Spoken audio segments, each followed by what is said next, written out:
ज़ोहर की नमाज का वक्त हुआ तो हजरत अली अकबर इमाम हुसैन के बड़े साहिबजादे उन्होंने अजान ज़ोहर पढ़ी तो और बिन यजीद के लश्कर ने इमाम हुसैन के पीछे नमाज अदा की।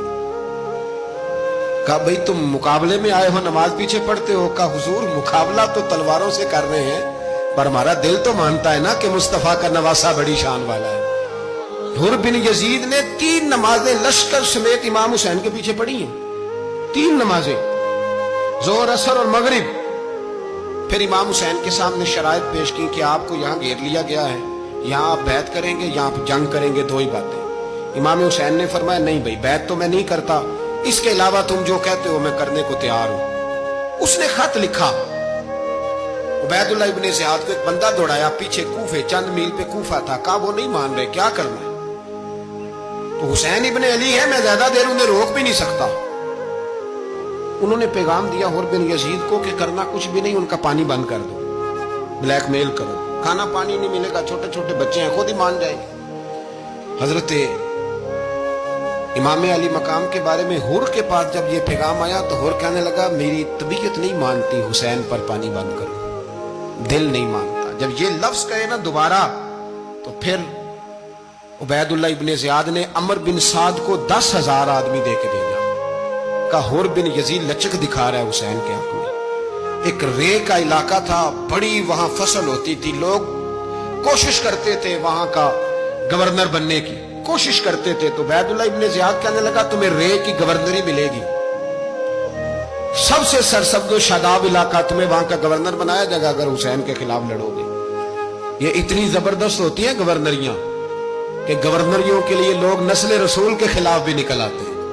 ये इतनी तगड़ी होती हैं, इतनी जल्दी वफादारियां बदलती हैं। इमाम हुसैन को रोक लिया गया, अमर बिन साद ने रोक लिया।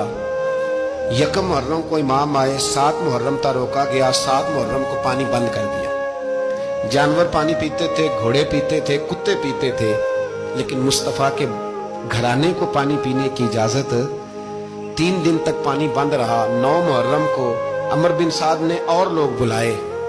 शिमर एक बड़ा सख्त आदमी था, संग दिल बदबख्त, जिसने हजरत अली असगर के गले पर तीर मारा था, वो और लश्कर लेके आया।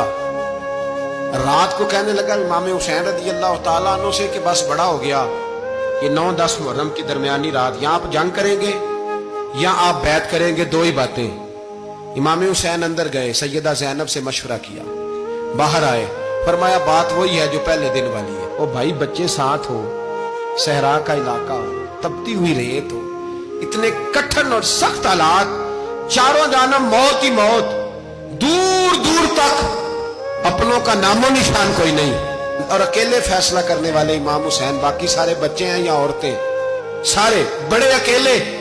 इमाम हुसैन रज़ी अल्लाह तआला अन्हु ने फरमाया भाई बैत तो मैं नहीं करता, बाकी जो तुम्हारा प्रोग्राम है। शिमर और इब्ने साद कहने लगे फिर जंग के लिए तैयार हो जाए। क्या अंदाज है इमाम हुसैन का। फरमाने लगे कल जंग करूंगा, मुझे पता तो है जंग का नतीजा क्या निकलना है, एक रात मुझे दे दो ताकि मैं खुल के अपने रब की इबादत तो कर लूं।